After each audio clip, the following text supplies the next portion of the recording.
Don't touch that map. You're not cleared to even stand that close.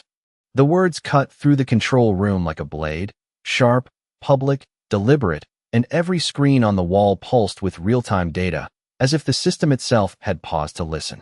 It was 9:12 a.m. in a glass-walled operations center overlooking downtown Chicago, where a network worth billions of dollars lived and breathed through lines of code, traffic grids, property overlays, and infrastructure controls mapped down to the inch. And standing just inches from that system, calm and still, was Marcus Hale. He didn't look like authority. No tailored suit. No badge clipped to his belt.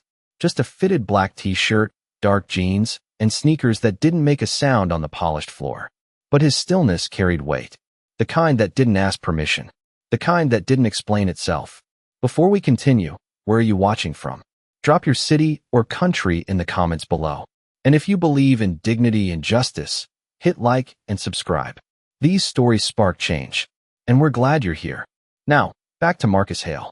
Daniel Brooks, Regional Operations Manager, mid-40s, crisp button-down, posture tight with authority, stepped forward with a look that wasn't confusion. It was certainty. The kind that decides who belongs before asking who they are. I said step away. Daniel repeated, louder this time, making sure the room heard him. A few engineers turned in their chairs. Someone near the back stopped typing. The air shifted. Not chaotic. Charged. Marcus didn't move.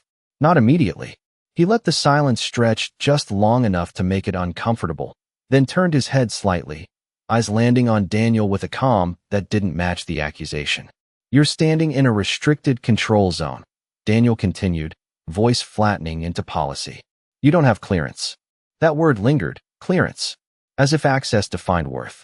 As if systems could measure belonging.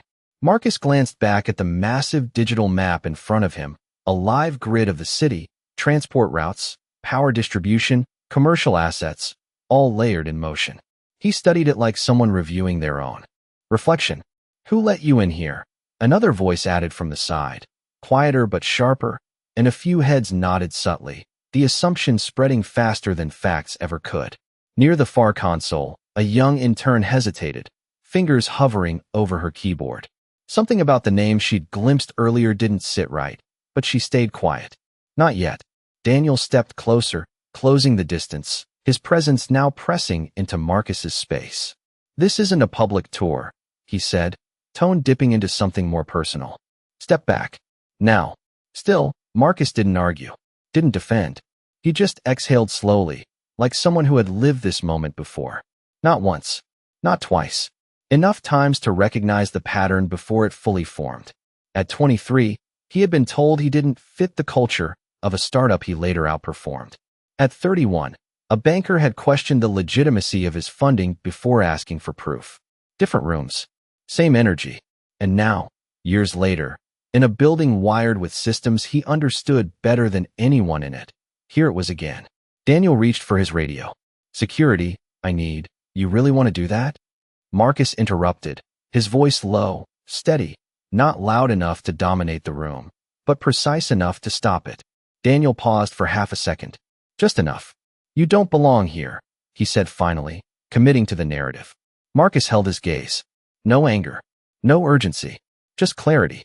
And that was the moment the room felt it. Something shifting, subtle but irreversible, like the first crack in glass before it spreads across the entire surface. Daniel did not lower the radio, but he did not press it either, not yet, because something in Marcus's tone had disrupted the rhythm of control he was used to.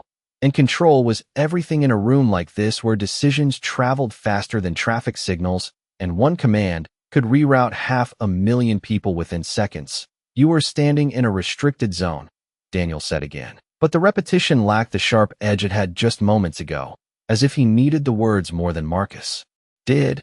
And around them the control room began to hum with a different kind of tension, not loud, not chaotic, but observant. Engineers exchanging glances, screens still updating in real time, unaware that the real shift was no longer digital. It was human. Marcus turned his full body now, slow, deliberate, facing Daniel completely, his posture relaxed, shoulders loose, but his presence grounded, like someone who was not reacting to the moment, but measuring it. Restricted to who? He asked quietly, Not challenging, not defensive, just precise. And the question landed heavier than any raised voice could have. Daniel frowned. To anyone without authorization, he replied, tightening his grip on certainty, which includes you. And there it was again, the assumption delivered as fact, the conclusion reached without verification. Across the room, the intern's screen refreshed again. The name she had seen earlier now fully loaded into the system's backend access log. Marcus Hale, root level clearance. Flagged under administrative override. Her eyes widened slightly, but she hesitated, fingers hovering above the keyboard, caught between hierarchy and truth, because speaking up in a room like this was not just about being right. It was about being willing to stand against the direction everyone else had already chosen. Daniel took another step forward, closing the final inch of distance, lowering his voice now, quieter, but sharper. I am going to ask you one last time, he said. Step away from the system. And still Marcus did not move, not out of defiance, but out of certainty. The kind that did not need to prove itself, the kind that waited, watched, and let others reveal themselves fully. One of the senior engineers leaned slightly toward another and whispered, "Do we know who he is?" And the response came back, just as quietly, "No, but he should not be here." And that sentence echoed in the room more than any command Daniel had given, because it was no longer about protocol, it was about perception. Marcus's eyes shifted briefly back to the massive digital map, the city alive in layers of motion, intersections blinking, logistics routes updating, properties tagged with ownership codes. And for a brief second something crossed his expression, not anger, not frustration. Recognition, like looking at something familiar that no one else realized belonged to him. You built your authority on access, Marcus said calmly, his voice steady, almost reflective. But access only matters if you understand what you are looking at. Daniel's jaw tightened. This is not a conversation, he snapped, lifting the radio slightly, ready now to escalate. Security, I need. Wait. The intern's voice cut through, softer than Daniel's, but impossible to ignore because it carried something he did not. Uncertainty turning into courage. Every head turned toward her. She swallowed once, then spoke again, clearer this time. His name is in the system, she said, and the room froze. Not because of what she said, but because she said it at all. Daniel turned slowly, his expression shifting from irritation to disbelief. That is not possible, he said immediately, dismissing it before confirming it. But the intern did not back down. She turned her monitor slightly so others could see, the access log glowing with a level of clearance no one in that room held. It is not just in the system, she added, her voice steadier now. It is above ours. Silence followed, heavy, pressing, undeniable, and for the first time since he walked in, Marcus allowed himself the smallest pause, not a smile, not satisfaction, just a stillness that suggested the moment was no longer building. It was about to break. The silence did not break all at once. It fractured, piece by piece, as the weight of what the intern had said settled into the room. And for the first time, Daniel Brooks did not speak immediately. He looked at the screen, then at Marcus, then back at the screen again, as if repetition might change what he was seeing. That system is layered, he said finally, slower now, less certain. No one bypasses clearance without approval. But even as he said it, the words sounded like something he had believed 5 minutes ago, not something he could defend now. The intern leaned forward slightly, pulling up another panel, her fingers moving with growing confidence. This is not a bypass, she said, her voice steady enough to carry. This is top-level authorization, direct. Root access. A quiet ripple moved through the engineers, chairs shifting, screens being mirrored, eyes narrowing not in suspicion now, but in realization. And still Marcus did not interrupt. He let the system speak, because systems did not carry bias. They carried truth. One of the senior analysts stood halfway up from his chair, leaning closer to the display. Root level means full control, he murmured, almost to himself. That is above regional operations. And that sentence landed harder than anything else so far, because it did not accuse, it redefined the hierarchy. Daniel straightened slightly, trying to regain ground that was already slipping beneath him. Even if that were true, he said, choosing his words carefully now. It does not explain why he is here unannounced, out of protocol. And there it was again, the attempt to redirect, to reframe control as process. But Marcus met his gaze without hesitation. "You are focused on how I walked in," he said calmly, "instead of asking why I never needed permission." The room stilled again, not tense this time, but attentive, listening in a way it had not before, because the tone had shifted from confrontation to exposure. Daniel's expression tightened. "Everyone needs permission in this facility," he replied, but his voice lacked the authority it once carried. Marcus glanced briefly toward the map again. The digital city continuing its silent motion, unaware of the shift happening in the room that governed it. "No," Marcus said, quiet but absolute. "Everyone here works within permission." He paused just long enough for the distinction to land. "I built the system that defines it." The words did not echo, they settled, and the effect was immediate. A few engineers exchanged looks, one of them whispering, "That would mean..."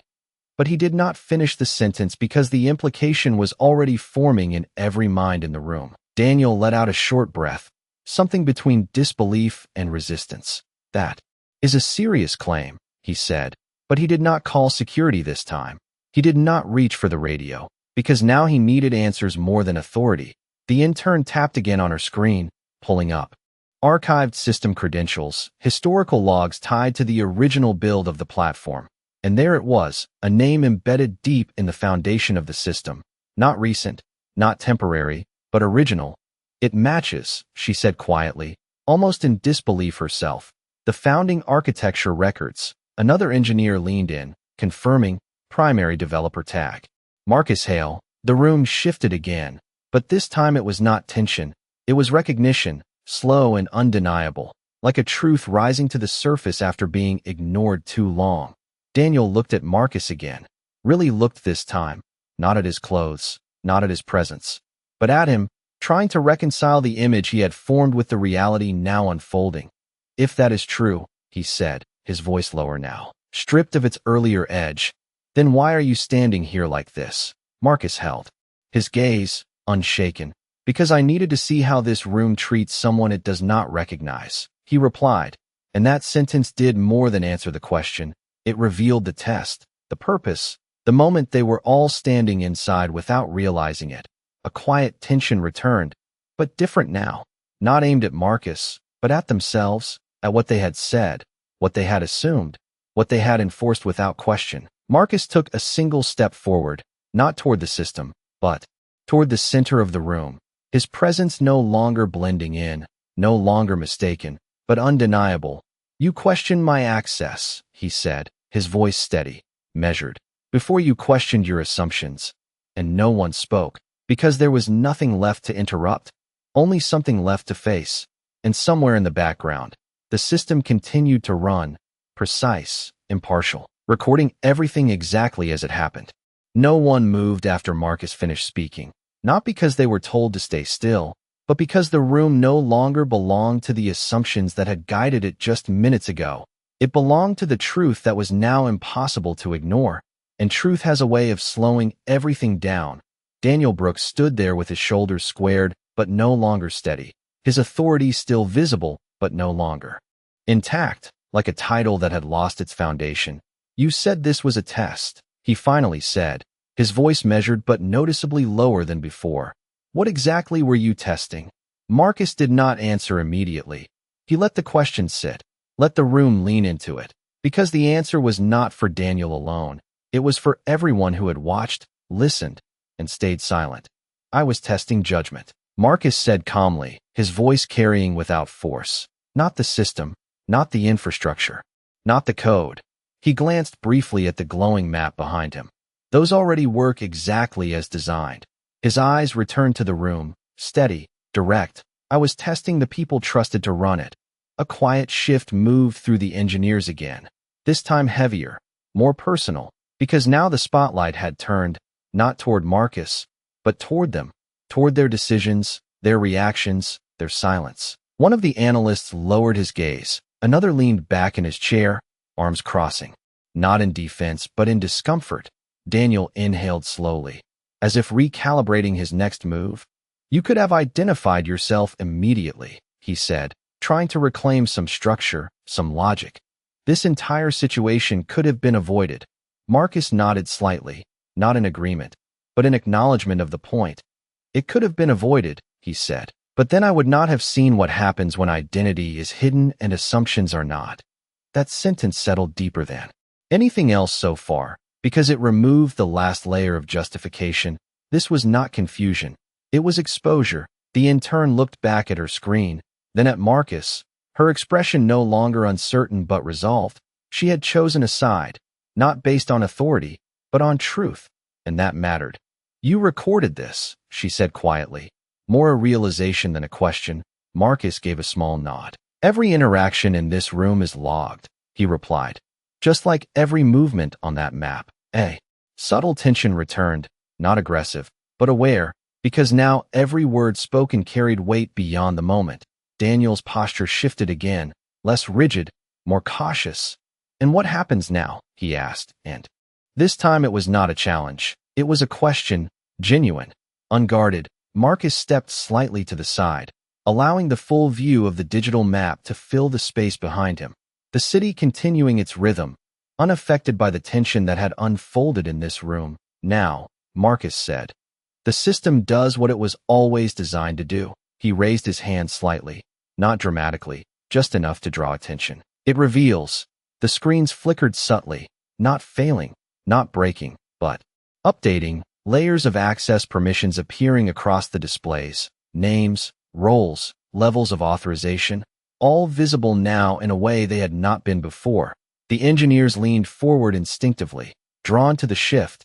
Daniel's name appeared among them, his clearance highlighted, then recalculated, adjusted in real time, not removed, not erased, but redefined. His authority now contextualized within a larger structure he had never fully seen. His jaw tightened slightly, not in anger, but in realization. Marcus watched him for a moment, then spoke again, his voice calm, precise, final. You believed access made you the gatekeeper, he said. But access is not ownership. He paused just long enough for the distinction to land. And ownership does not announce itself. The room remained silent, but it was no longer the silence of tension. It was the silence of understanding. The kind that comes when something shifts internally, when perspective changes in a way that cannot be undone. Marcus lowered his hand, the screens stabilizing into their new state, the system continuing its work as if nothing had happened. But everyone in that room knew something had, something that would not reset with the next update. Daniel exhaled slowly, his voice quieter now than it had been at any point before. So this was never about the system, he said, almost to himself. Marcus met his gaze one last time. It never is, he replied, and in that moment, the room understood that the real infrastructure had never been the map on the wall. It had been the assumptions in the room, and those had just been rewritten. The room did not return to normal because there was no version of normal left to return to. The screens still glowed, the system still ran, but the people inside that space were no longer standing on the same assumptions they had just minutes ago. And that difference was visible in the way no one rushed to speak. No one tried to override the moment.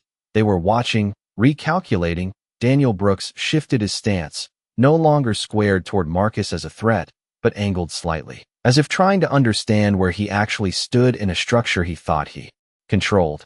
If everything is logged, Daniel said carefully, choosing each word now, then this entire interaction is part of a record.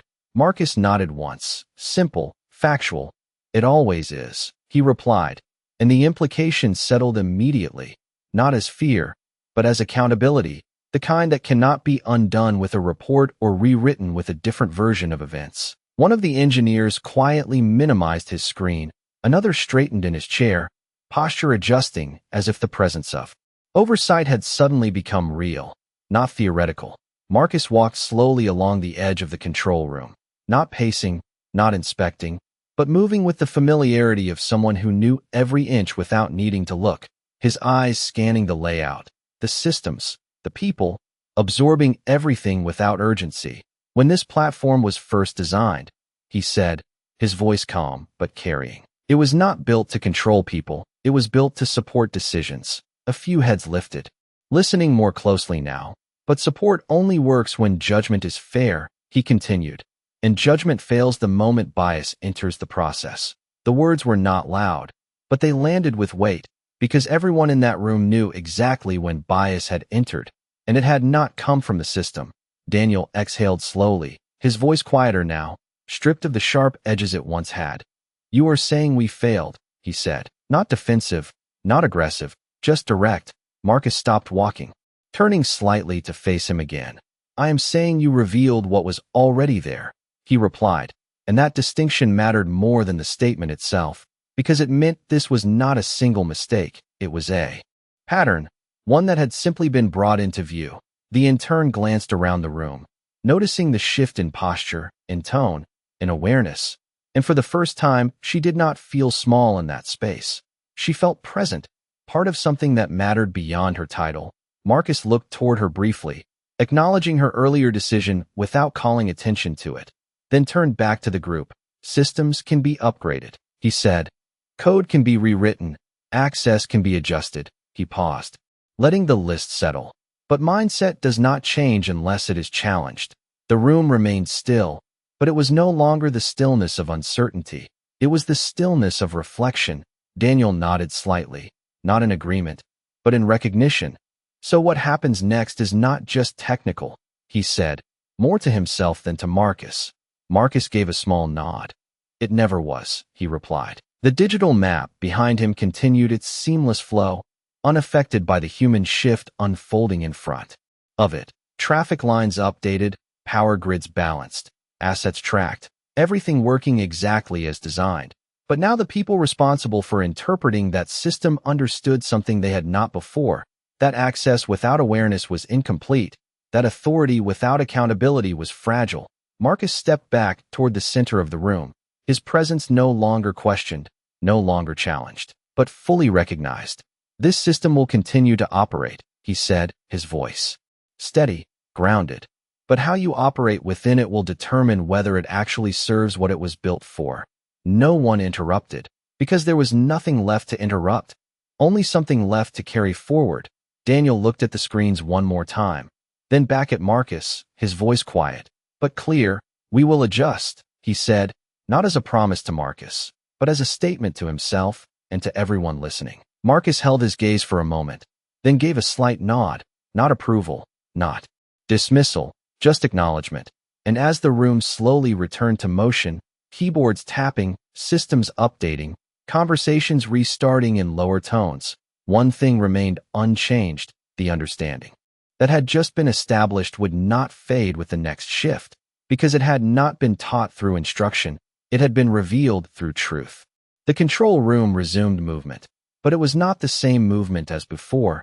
It was slower, more deliberate, as if every keystroke now carried awareness of being seen, of being measured against something larger than performance metrics or daily reports. Marcus Hale stood near the center, no longer an unknown presence, no longer a question, but a reference point, and that shift alone changed the way people moved around him. Daniel Brooks adjusted his posture again, this time not to assert control, but to align himself with a reality he had not anticipated walking into that morning. "There is one thing I still do not understand," Daniel said, his voice steady but stripped of earlier certainty. Marcus turned slightly, giving him his full attention without urgency. "You had full visibility, full authority," Daniel continued. "You could have intervened at any point before this escalated." He paused, searching for the right framing. Why let it reach this level? The question lingered in the air, not confrontational, but necessary, because it touched the core of the moment. Marcus nodded once, acknowledging it, then glanced briefly at the map again. The city grid continuing its seamless motion, unaffected by the human recalibration happening around it. "Because systems do not fail loudly," Marcus said, his voice calm, reflective.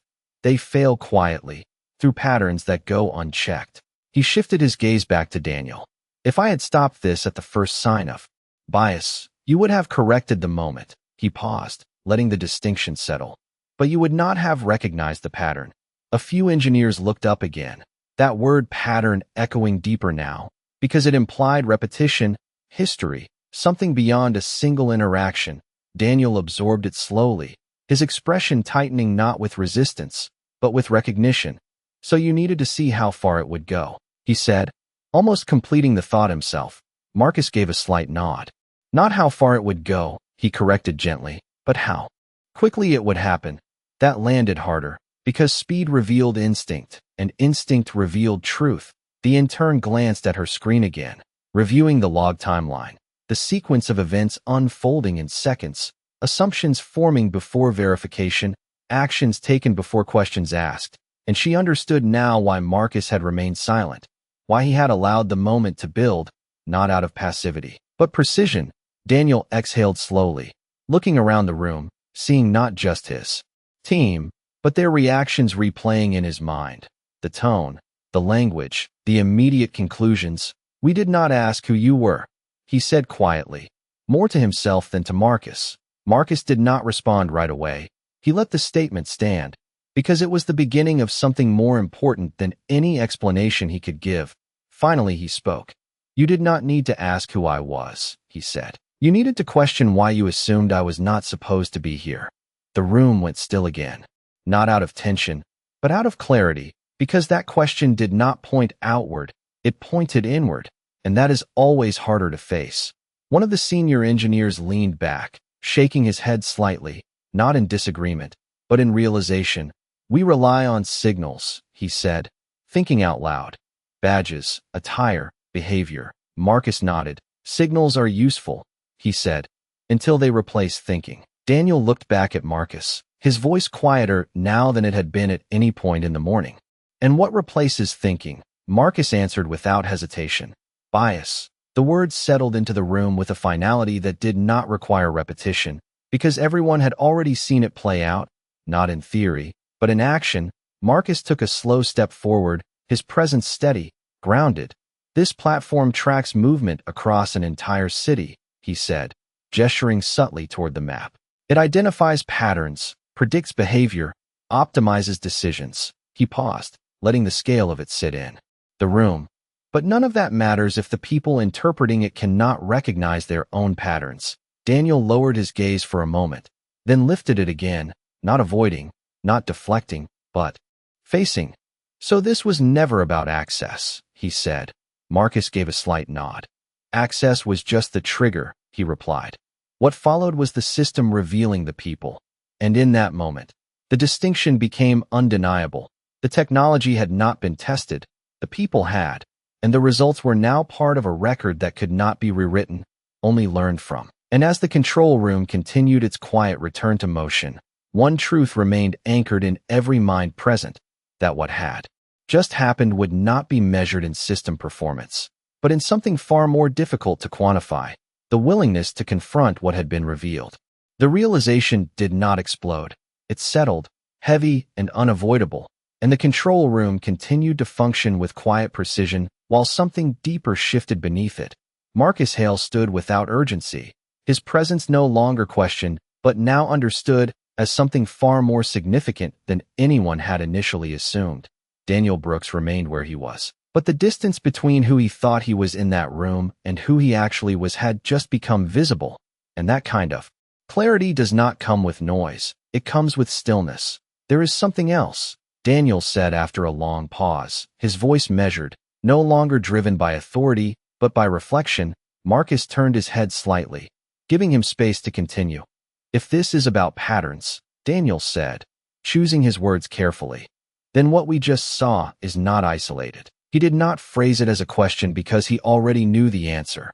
Marcus nodded once, not to confirm, but to acknowledge the direction of the thought. Patterns do not begin in a single moment, Marcus replied calmly. They are built over time, reinforced by repetition, and protected by silence.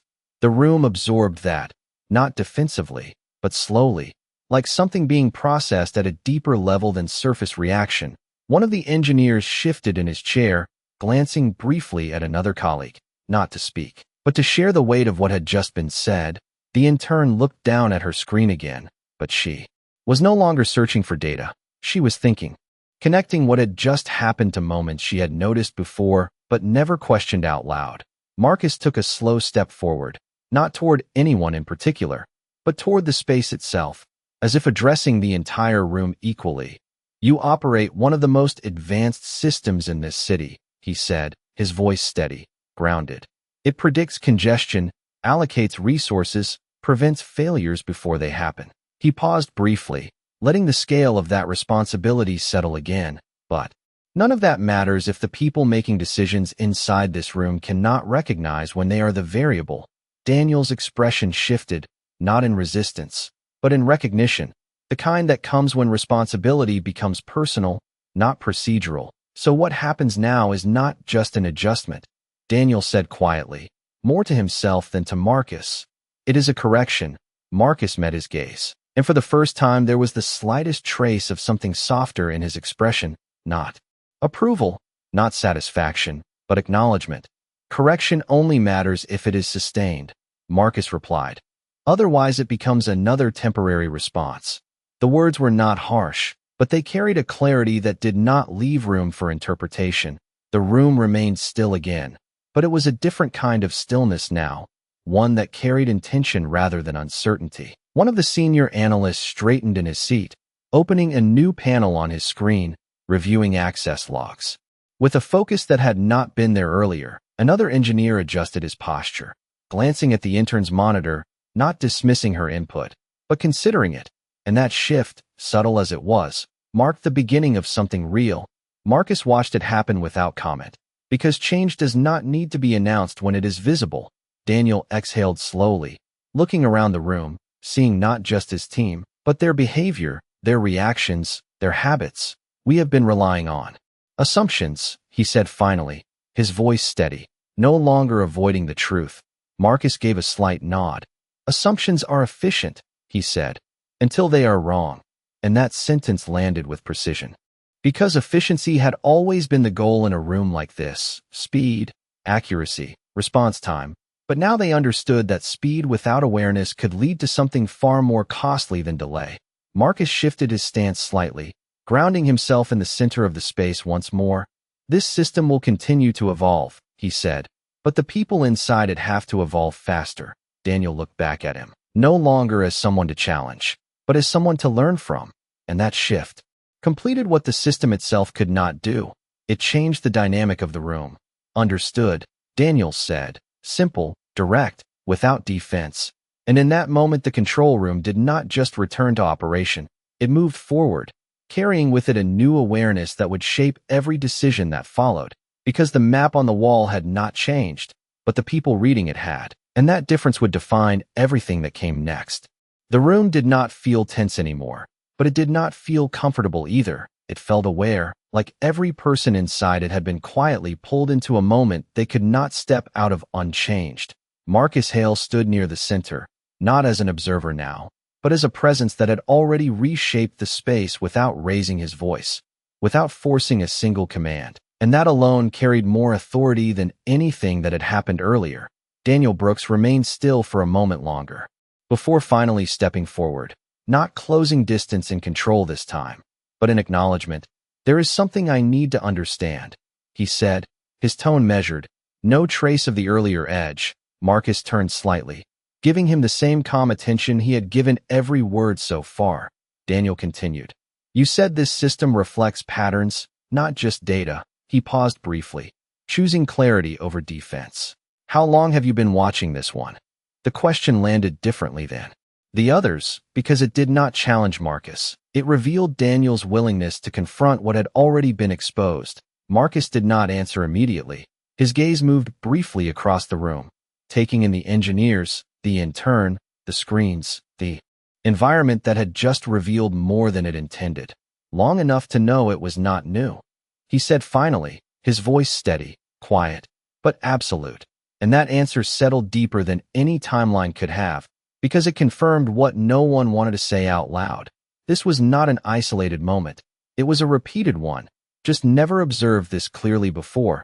The intern lowered her eyes for a second, not out of fear, but out of recognition, connecting past moments she had dismissed, subtle looks, quick assumptions, small decisions that never reached this level but still followed the same pattern. Marcus took a slow step toward the map again, the digital city continuing its precise movement.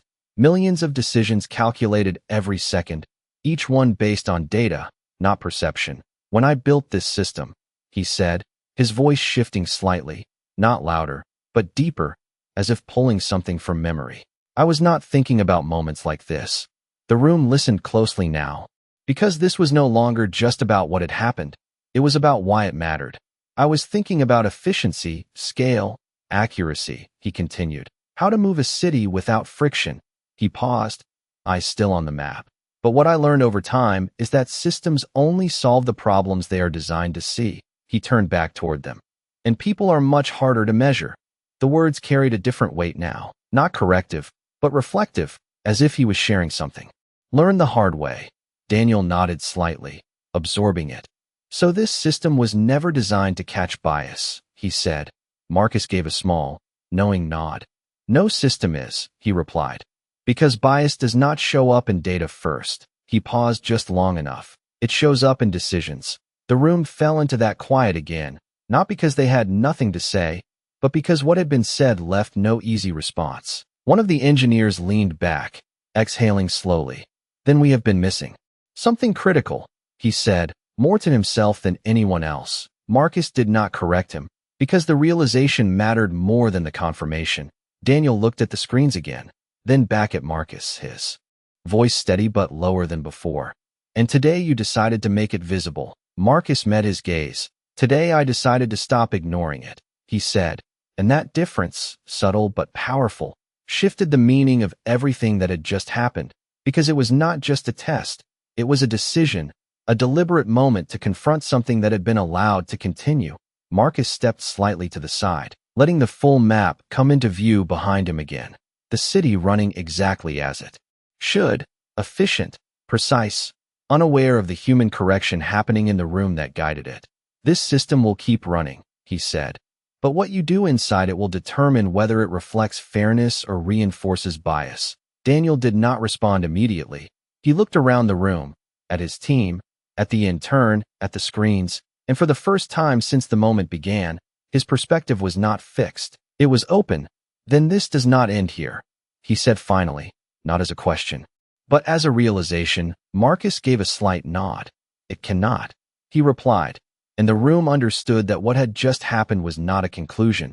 It was a beginning, one that would not be defined by what the system did next, but by what they chose to do differently inside it.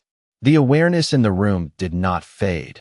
It deepened, settling into something more structured, more deliberate, as if every person present had quietly crossed a line they could not step back over. Marcus Hale remained steady, his presence now integrated into the space rather than disrupting it. But that did not make it less powerful, it made it more permanent. Daniel Brooks stood with a different posture now, no longer guarding his position, but reassessing it, recalibrating it in real time. If this does not end here, Daniel said slowly, his voice controlled but thoughtful, then it has to become part of how we operate moving forward. Marcus watched him for a moment, not interrupting, allowing the thought to fully form. Because real change does not come from reaction, it comes from ownership, Daniel continued. Not just awareness, not just reflection, but structure. He paused, searching for precision. Something that ensures this does not repeat. A few engineers nodded subtly, not in agreement with Daniel as a manager, but in alignment with the direction of the thought. Marcus took a slow breath, then stepped slightly closer to the central console, his hand resting lightly near the edge, not controlling it, not overriding it, but grounding himself in the system he had created. You are asking for a safeguard, Marcus said calmly. Something measurable, something enforceable. Daniel nodded. Once, yes, he replied, and this time the word carried weight, not authority. Marcus looked at the map again, then back at the team. Safeguards exist for technical failure, he said, redundancy, alerts, escalation protocols. He paused briefly. But bias is not a technical failure. The distinction landed immediately, because it removed the possibility of solving the problem with the same tools they were used to relying on. One of the analysts leaned forward slightly. Then how do we track it? He asked, not defensively, but genuinely. Marcus met his gaze. You do not track bias the same way you track data, he replied. You track decisions. The room absorbed that, the shift subtle but significant, because it meant accountability was no longer abstract. It was tied to action, to choice, to to behavior. Marcus gestured lightly toward the system. Every command in this room leaves a trace, he said. Every override, every restriction, every escalation. He paused, letting the structure settle into place. What you need is not a new system, he continued. You need visibility into how you are using this one. Daniel's expression tightened slightly, not in resistance, but in focus. A decision audit, he said, more to himself than to Marcus. Marcus gave a small nod. Not to punish, he added, but to reveal patterns early. The intern looked up again, her eyes moving between the screens and Marcus. So the system reflects us back to ourselves, she said quietly, and for the first time since she spoke earlier, her voice carried confidence without hesitation. Marcus met her gaze and nodded. Exactly, he replied, and that simple exchange shifted something subtle but important. In the room, her presence no longer tentative, but recognized. Daniel exhaled slowly, processing the structure forming in front of him. That changes everything, he said, and this time there was no uncertainty in his tone. Marcus stepped back slightly, allowing the team to see the system differently, not just as a tool, but as a mirror. It changes nothing about the system, Marcus corrected gently. It changes how you use it. The room fell into a quiet rhythm again, but now it was productive, intentional. Engineers opening new panels, analysts reviewing logs with a different lens, the intern beginning to map out a framework on her screen, not because she was told to, but because she understood what needed to be built. Daniel looked around, seeing the shift not just in words, but in action, and for the first time that morning, there was something steady in his voice again, not authority, but direction. We implement it, he said, simple, clear, and no one questioned it, because it no longer came from position, it came from understanding. Marcus watched the room move, not intervening, not directing, just observing, because the most important part of the moment had already happened, the realization, the shift, the decision, and as the system continued to run with quiet precision, tracking every movement across the city, it now carried something new within it, not a new function, not a new feature, but a new awareness from the people guiding it, and that awareness would determine everything that followed. The shift from realization to action did not happen with noise. It happened with intention, and within minutes the control room no longer felt like a place reacting to a moment. It felt like a place restructuring itself around it.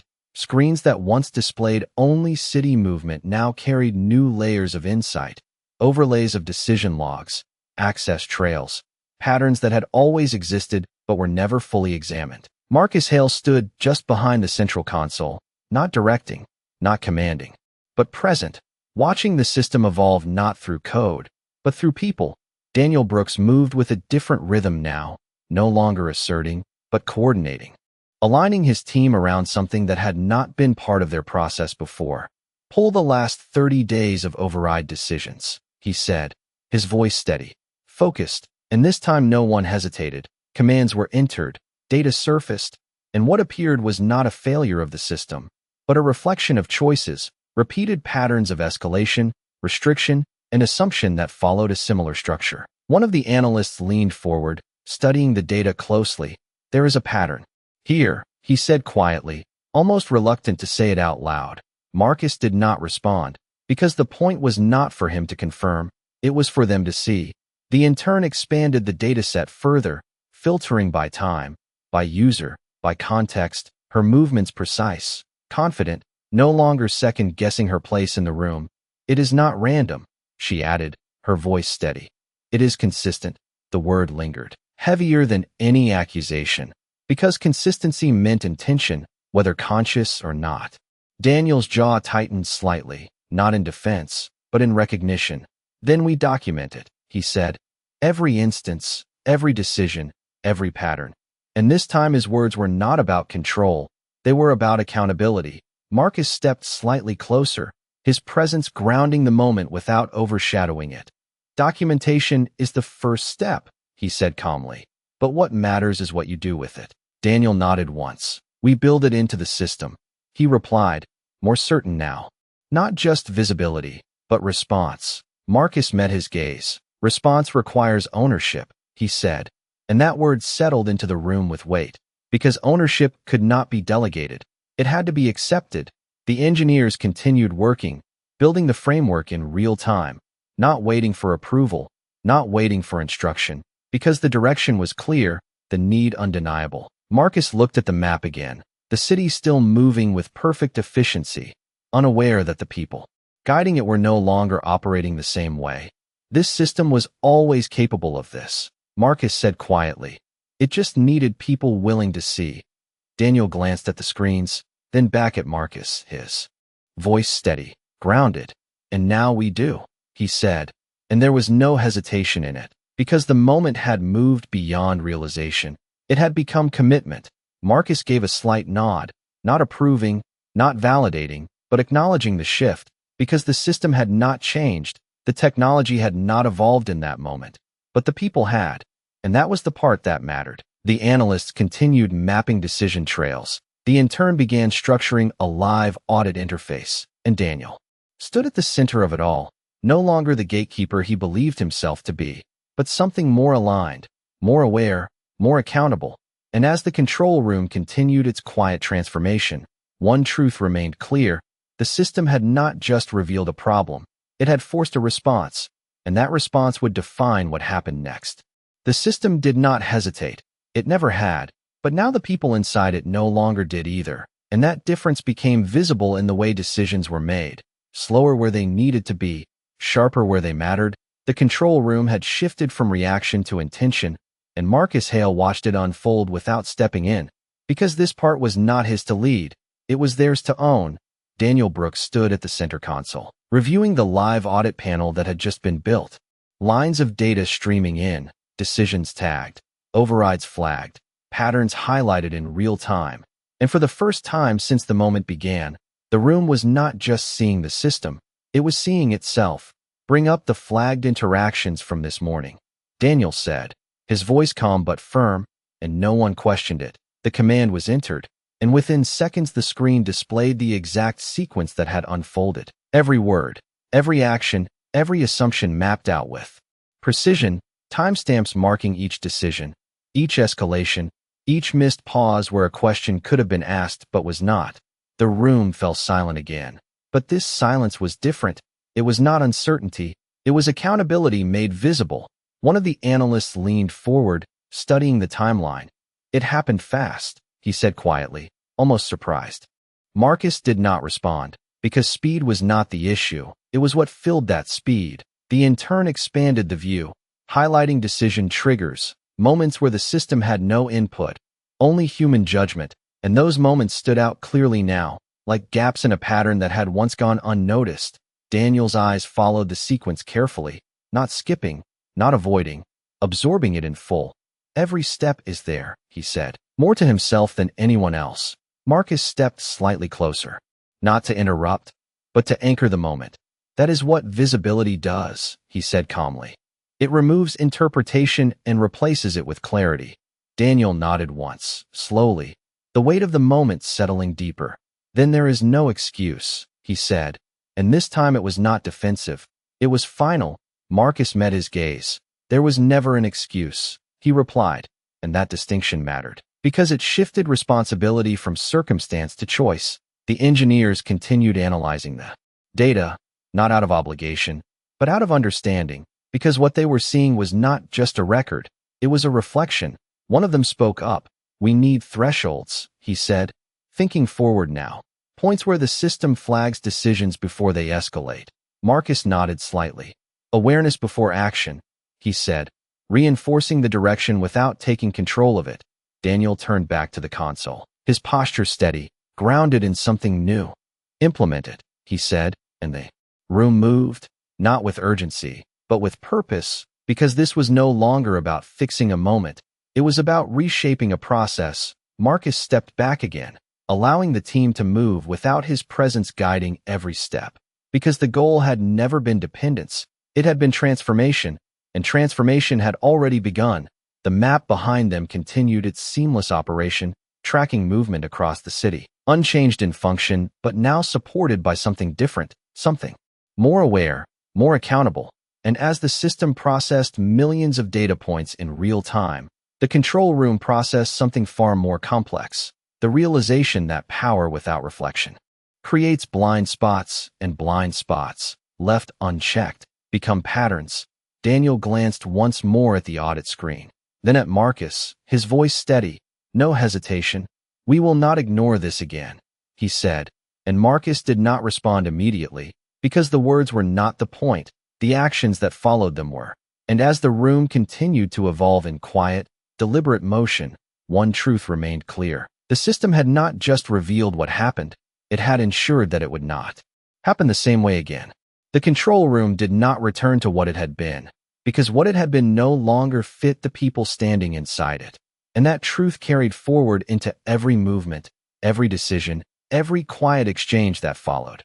Marcus Hale stood near the edge of the space now, no longer at the center of attention, but still at the center of impact, because what he had triggered was no longer dependent on his presence. It had taken root. Daniel Brooks remained at the console, reviewing the live audit stream that continued to update in real time.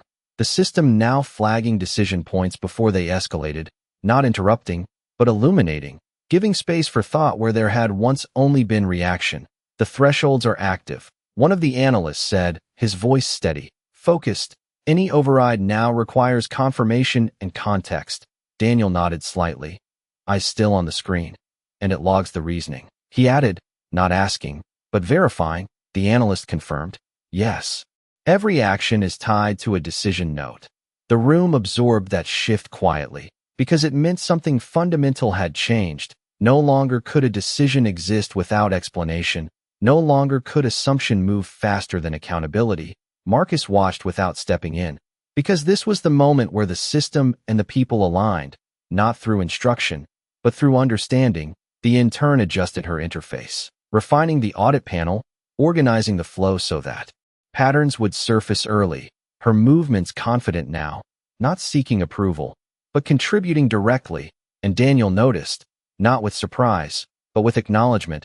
"Good work," he said simply. And that small recognition carried more weight than it would have earlier, because it was given without hierarchy, without dismissal, just clarity. Marcus's gaze moved across the room, taking in the shift, not just in structure, but in tone. The conversations were different now, quieter, more precise, less about control, more about clarity, and that difference mattered. "What you are building," Marcus said calmly, his voice reaching the room without raising, "is not just a safeguard. It is a mirror." The engineers paused briefly, not stopping their work, but listening.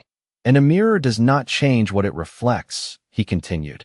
"It only makes it visible." Daniel looked up from the console, meeting Marcus's gaze, understanding fully what that meant. "Then it is on us to change what is reflected," he said, and this time there was no hesitation, no uncertainty, just ownership. Marcus gave a slight nod, because that was the point, not to correct a system, but to elevate the people within it. The map behind them continued its seamless operation, the city moving in patterns that could be measured, predicted, optimized. But inside this room, something far less predictable had just been addressed, something that required awareness, intention, and the willingness to confront uncomfortable truth. One of the analysts leaned back slightly, reviewing the updated logs. "It is already working," he said quietly. "Decisions are slowing down just enough to be intentional." And that was the balance, not delay, not hesitation, but awareness inserted at the right moment. Daniel allowed himself a small breath, not relief, but clarity. "That is the difference," he said, more to himself than anyone else. Marcus stepped back another inch, giving the room its full space again, because his role here was complete, not because the work was done, but because the direction had been set. And direction matters more than control. "You did not need me to fix this," Marcus said quietly. "You needed to see it." Daniel nodded once, firmly. "And now we do," he replied, the words grounded in action, not intention. Marcus turned slightly toward the exit, not in retreat, but in completion. His presence no longer required to sustain what had been started. And as he walked, no one stopped him, no one questioned him, because the need for validation had been replaced by understanding. The system continued to run. The audit continued to update. The room continued to evolve. And one truth remained clear in every mind present. This was not about a single moment of correction. It was about a permanent shift in how decisions would be made from this point forward, and that shift would define everything that followed. Marcus Hale did not look back immediately as he reached the edge of the control room. His steps measured, unhurried, as if the outcome had already been decided long before he walked in. And in many ways it had, because what mattered was never the confrontation, it was the revelation. Behind him the room continued to move with a different rhythm now, quieter but sharper, every action carrying intent, every decision passing through a layer of awareness that had not existed an hour ago. Daniel Brooks stood at the central console, watching the audit system continue to update in real time, each decision now paired with context, each override requiring reflection. And for the first time since he had taken this role, he was not just managing a system, he was understanding the responsibility inside it. One of the analysts spoke up, not loudly, but clearly. "We just flagged another override," he said. And the room did not react with urgency. It responded with focus. The decision paused, reviewed, questioned, then adjusted, not because the system forced it, but because the people inside it now saw what they had not seen before. Daniel watched it happen, not as a correction, but as proof. And that proof mattered more than any statement he could have made. Marcus reached the doorway and paused, just for a second, not turning fully, but enough to let his voice carry back into the room one last time. "The system will always reflect what you put into it," he said, calm, steady. "Final, make sure it reflects something worth trusting." No one interrupted, no one needed to, because the words did not demand response. They demanded continuation. Marcus stepped out, and the door closed quietly behind him. But his absence did not leave a gap. It left a standard, something the room now understood it had to meet without being reminded. Daniel exhaled slowly, not out of relief, but clarity, then turned back to the team, his voice grounded in something new. "Keep it active," he said. "Every decision, every log, no exceptions." And this time it was not a command built on authority. It was direction built on understanding. The intern nodded without hesitation, continuing to refine the audit interface, her screen now displaying patterns as they formed, not after the fact, but in real time. And that shift, small but powerful, ensured that awareness stayed present, not delayed. One of the engineers leaned back slightly, looking at the system differently now. "It is not just data anymore," he said quietly. "It is accountability." Daniel nodded once. "It always was," he replied, and that distinction mattered, because the system had not changed. Its purpose, only their understanding of it. The map behind them continued its seamless flow, traffic lines adjusting, power grids balancing, the city moving without interruption. But inside this room, something far more important had shifted, not a feature, not a function, but a mindset, one that would shape every decision from this point forward. Hours later, the logs would show improved response times, fewer unnecessary overrides, more deliberate actions, but numbers alone would not capture what had actually changed, because what changed could not be measured in metrics alone. It was reflected in pauses, in questions asked before conclusions were made, in the absence of assumptions where they once existed. And as the day moved forward, the control room no longer operated as a place that simply reacted to information. It became a place that understood the weight of its decisions, and somewhere beyond the glass walls, the city continued to move, unaware of the shift that had just taken place above it, but benefiting from it all the same, because the system guiding it was no longer just efficient, it was aware, and that awareness made all the difference, not because someone demanded it, not because it was written into code, but because it had been revealed, understood, and accepted. And that kind of change does not fade. It stays, quietly shaping everything that follows, long after the moment that created it has passed.